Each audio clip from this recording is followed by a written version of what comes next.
Hi friends, how are you all? This is Anita. చిన్నప్పుడు సుమతి శతకాలు, వేమన శతకాలు విన్నాము. వాటికన్నా ఈరోజు జగనన్న నోట వచ్చిన సుభాషితాలు ఏంటంటే జన్మ ధన్యమైపోయింది అనిపించింది అనమాట. ఫోన్లో ఎలాగన్నా ప్రజా సమస్యల పట్ల మాకు అవగాహన ఉంది, మేము కూడా స్పందిస్తాము అనేసి ఒక మెసేజ్ అయితే ఇచ్చారు. దానికి మాకు చాలా హ్యాపీగా ఉంది. నిద్రాణంగా ఉన్న ప్రతిపక్షము ఎప్పటికన్నా మావిగన్ పేరుతో నిద్ర లేచింది అనిపిస్తుంది. దీనికి ఏబిఎన్ రాధాకృష్ణ గారికి హ్యాట్సాప్ చెప్పొచ్చు, ఇప్పటికన్నా జగన్ గారిని నిద్ర లేపినందుకు. So coming to the point, రాజధానిలో రోడ్లు వేయటం వల్ల, డ్రైనేజ్ పైప్స్ వేయటం వల్ల, వాటర్ పైప్స్ వేయటం వల్ల, కేబుల్స్ వేయటం వల్ల అన్నసరి బొక్కంట. అందుకని మనకి రోడ్లన్నీ గుంటలు పెట్టి వెళ్ళారనమాట. వెహికల్స్ వెళ్ళేవాళ్ళు వాళ్ళే వెళ్తారు, వాళ్ళే యాక్సిడెంట్ చేయించుకుంటారు, వాళ్ళే హెల్త్ పాడు చేసుకుంటారు. మనం ఎందుకు డబ్బులు ఖర్చు పెట్టి రోడ్డు వేస్తే బొక్క. ఇది మాత్రం బాగా ఉపయోగపడింది. ఏ ప్రభుత్వం అయినా సేవ్ చేసుకోవాలి మనీ అంటే ఫస్ట్ రోడ్లు వేయించకూడదు, అంటే ప్రజలకు సంబంధించిన మౌలిక సౌకర్యాల మీద దృష్టి పెట్టకూడదు. ఓకే, అంటే ఎవరు రాసిస్తారు కానీ స్క్రిప్టు మినిమం వాళ్ళు రాసిచ్చిన మనం చదివేయటం ఎంతవరకు సమంజసము. ఏదో ఏళ్ళు వేసేస్తున్నారు కదా అని చెప్పేసి మనం ఏం చెప్పినా, ఏం పాట పాడినా ఏళ్ళు వస్తున్నాయి, చప్పట్లు వస్తున్నాయి అని నిజాలని దాచి అసత్యాన్ని ప్రచారం చేస్తే ప్రజలకు అన్నీ తెలుసు కదా. ప్రజలు చాలా విఘ్నులు అనమాట, అందరికీ అన్నీ తెలుసు. ఏబిఎన్లో Saturday weekend comment by RK ప్రోగ్రాంలో వైసీపీ పార్టీలో ఉన్న ప్రజాస్వామ్యం గురించి ప్రశ్నించారు. పత్రికలకు ఆ స్వేచ్ఛ ఉంటుంది, ఆ హక్కు కూడా ఉంటుంది అనమాట. పత్రికలు, ప్రభుత్వాలు చేసే కార్యక్రమాలు ప్రజలకి అనుకూలంగా ఉన్నాయా లేవా, వాళ్ళ వ్యతిరేకత వ్యక్తం అవుతుందా, అలాగే పార్టీలు తీసుకునే నిర్ణయాలు ప్రజాస్వామ్యబద్ధంగా ఉంటున్నాయా లేవా, ఇవన్నీ కూడా ఫోర్త్ ఎస్టేట్గా వాటి యొక్క బాధ్యత కాబట్టే అవి విమర్శిస్తాయి, సమ్టైమ్స్ సూచనలు ఇస్తాయి. ఆ విమర్శల్ని సద్విమర్శలుగా తీసుకొని ఆ సూచనలు మనం ఫాలో అయితే బాగానే ఉంటుంది. ప్రతి దాన్ని భూతద్దంలో పెట్టి చూస్తే ఇదిగో ఇలా ధర్నాలు, నిరసనలతో పత్రికా కార్యాలయాల ముందు కూర్చోవాల్సి వస్తుంది అనమాట. వీకెండ్ కామెంట్ బై ఆర్కే ప్రోగ్రాంలో పార్టీలో ఉన్న, ఎస్పెషల్లీ వైసీపీ పార్టీలో ఉన్న ప్రజాస్వామ్యం గురించి ప్రశ్నించారు. అతను ఏదో మావిగానే అంటున్నారు కదా, మీరైనా చెప్పొచ్చు కదా. రాజధాని కోసం ప్రజలు ఇన్నేళ్లుగా అక్కడ నిరసనలు ఇవన్నీ చేశారు. ఫైనల్గా ఇప్పుడు వచ్చిన ప్రభుత్వం వాళ్ళ అభిష్టం మేరకు బిల్లు పెట్టారు, ఇవన్నీ చేశారు కదా. ఇంత వెన్నుముక లేకుండా ఎందుకుంటున్నారు? మీ అభిప్రాయాన్ని ఎందుకు వెలవచ్చలేకపోతున్నారు ఆయన ముందు? రేపు పొద్దున ఇంకేదైనా మీ వైఫ్లు కాకుండా చెల్లెల్లా ట్రీట్ చేసి పెళ్ళిళ్ళు చేయండి చేస్తారా అన్నట్టు ఒక మాట అన్నారు. అది వాళ్ళని ఉద్దేశించాల, ఒక ఎగ్జాంపుల్గా చెప్పుకోవచ్చు అంత. దాన్ని పట్టుకొని కోడిగుడ్డు మీద ఏకల వీకినట్టు ఆంధ్రజ్యోతి కార్యాలయాల ముందు ధర్నాలు చేస్తా, అసభ్య దోషంలు చేస్తా, ఇంత నిరసనలు చేస్తున్నారే. ఇంతకుముందు ఏమైనా ప్రజా సమస్యల పట్ల ఈ 2 ఏళ్ల బట్టి ఏమైనా చేశారు ఎప్పుడన్నా? ఇప్పటివరకు అలాంటి కార్యక్రమం ఏదీ తలపెట్టలేదు. బట్ వాళ్ళ సొంత పార్టీ సంబంధించి ఏదో అందరు మహిళల గురించి ఏదో అన్నట్టు, మహిళల పట్ల చాలా బాధ్యత ఉన్నట్టు పొలోమని రోడ్లు ఎక్కారనమాట. ఆ కార్యక్రమంలో ఎక్కడా వ్యక్తిగత విమర్శలు ఏమి లేవు, పార్టీలో ఉన్నటువంటి ప్రజాస్వామ్యం గురించి చెప్పారు అంతే. ఓకే, వెన్నెముక లేకుండా అలా ఉంటాం ఎందుకు? రేపొద్దున మీ వైఫులు కాదంటే చెల్లెళ్ళు అనుకుని పెళ్ళిళ్ళు చేసి పంపుతారేంటి? కాస్తన్నా విజ్ఞత ఆలోచించి ఆయన సలహాలు ఇవ్వండి అన్నట్టు మాట్లాడారు. 2-3 డేస్ తర్వాత పాపం అప్పుడు దాని గురించి థింక్ చేసి రియలైజ్ అయ్యి ఏం చేయాలని ఆలోచించి అప్పుడు ధర్నాల కార్యక్రమం మొదలుపెట్టారు. ఇదేదో ప్రజా సమస్యల పట్ల ధర్నాలు చేస్తుంటే చాలా హ్యాపీగా ఫీల్ అయ్యేవాళ్ళు ఆంధ్ర రాష్ట్ర ప్రజలు. ప్రజా సమస్యలు పట్టవు, మీ పార్టీకి సంబంధించిన వ్యక్తులంటే మొత్తం సమాజంలో ఉన్న మహిళలందరూ దాన్ని ఆపాదించి కోడిగడ్డి మీద ఏకలు వీగుతుంటారు. ఓకే, ఇప్పటికైనా రియలైజ్ అయ్యి ఏదో ప్రజా సమస్యల మీద రోడ్డుకు వస్తామని అనౌన్స్ చేశారు. ఈరోజు చుక్కలు చూపిస్తారంట చంద్రబాబు నాయుడికి, రోజుకి ఒక సినిమా చూపిస్తారంట. ఓన్లీ టికెట్ రేట్లు చాలా పెరిగిపోయినాయి, వాళ్ళంటి వాళ్ళు థియేటర్కి వెళ్ళి చూడలేకపోతున్నాం. సో ఎలా అన్నా మీరు చూసే సినిమాలు రోజు ఒకటి చూస్తాము, త్వరగా మీరు అంత రోడ్డు ఎక్కితే అన్ని ప్రజా సమస్యలు ఏమన్నాయో బయటకు వస్తాయి అనమాట, మాకు కూడా తెలుస్తాయి. ఇంకా 6 నెలలు వండుకొని తర్వాత లేచి వస్తారంట.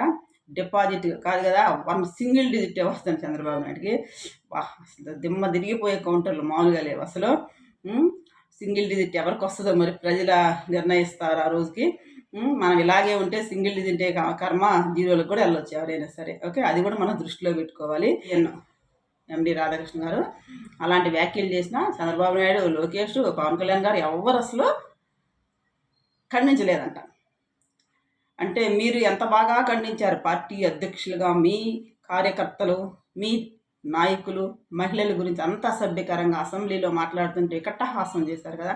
అప్పుడు వాళ్ళ ఇళ్ళలో వాళ్ళ మహిళలను గుర్తురాలా? పాపం ఇళ్ళల్లో వాళ్ళే మహిళలు అంటారు.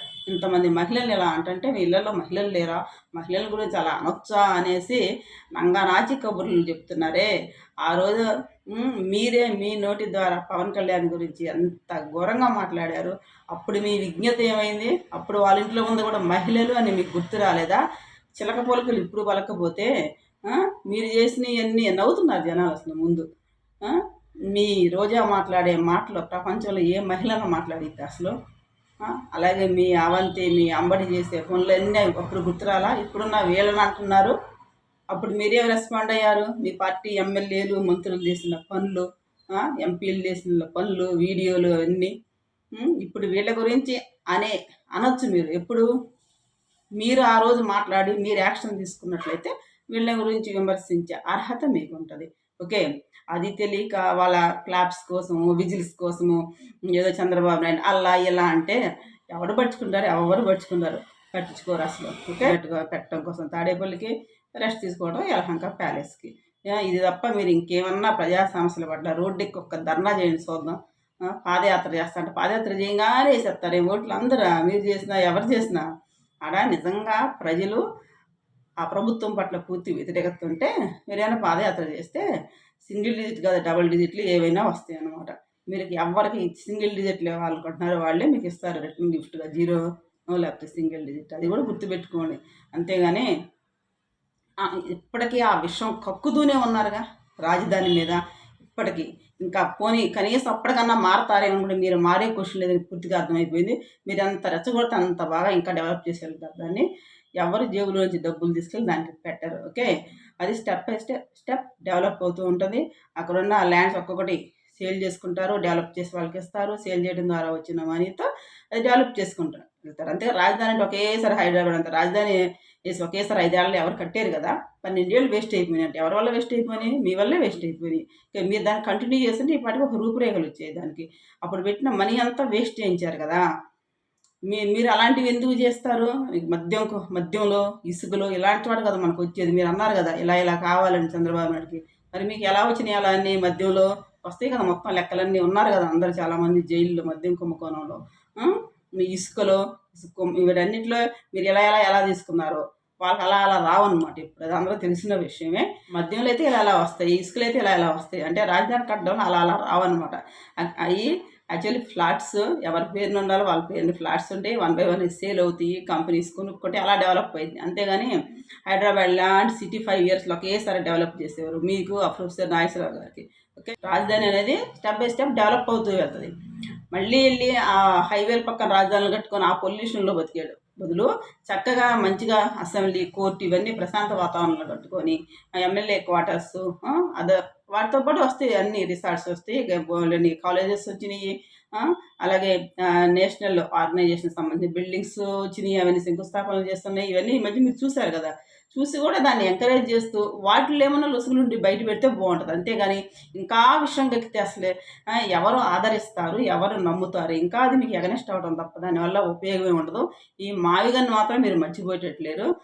బాగుంది, మంచి టైటిల్ కూడా బాగుంది. సినిమా కావాలంటే సినిమా తీసుకోండి, పనికి వస్తుంది. అంత మించి దానివల్ల యూజ్ ఏమి ఉండదు. మీరు మళ్ళీ ఆ మావిగాని పెట్టుకొని ఊరైతే మటుకి ఆ 11 కూడా ఉండవు. సింగిల్ డిజిట్కి మీరు వస్తారు, వాళ్ళు రారు. ఆ విషయం మీకు అర్థమయ్యేటప్పటికి చేతులు కాలేక ఆకులు పట్టుకోవాల్సిన పరిస్థితి ఏర్పడుద్ది. కార్యకర్తలు అందరూ జైల్లో పెట్టేసి కొడుతున్నారంట. రేపు రాధాకృష్ణ గారికి కూడా అదే పరిస్థితి కల్పిస్తారంట. అందుకే మిమ్మల్ని చూసి భయపడిపోతున్నారు. అక్కడ భయపడిపోతే ఇంట్లో బొజ్జుని ఉన్నారు ఆయన.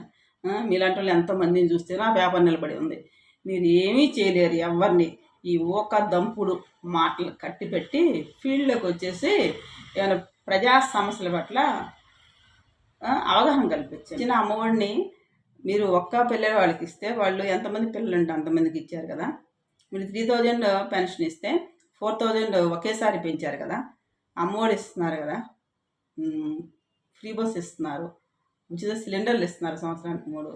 ఇవన్నీ మీరు పెట్టినవి కాదు. ఓకే, ఆల్రెడీ ఈ 6 పథకాల్లో భాగంగా సూపర్ 6లో భాగంగా పెట్టినవి.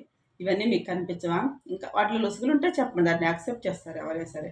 అంతేగాని ఏదో ఈళ్ళ కోసం చప్పట్ల కోసము చంద్రబాబు నాయుడు సినిమా చూపిస్తాను, ఆర్కే గారికి జైలు చూపిస్తాను, కోడింగ్ ఇప్పిస్తాను ఇలాంటివంటే ప్రజలు హర్షించరు. ఇంకా చీప్‌గా చూస్తారు. వైసీపీ కాదు చీప్ అంటారనమాట.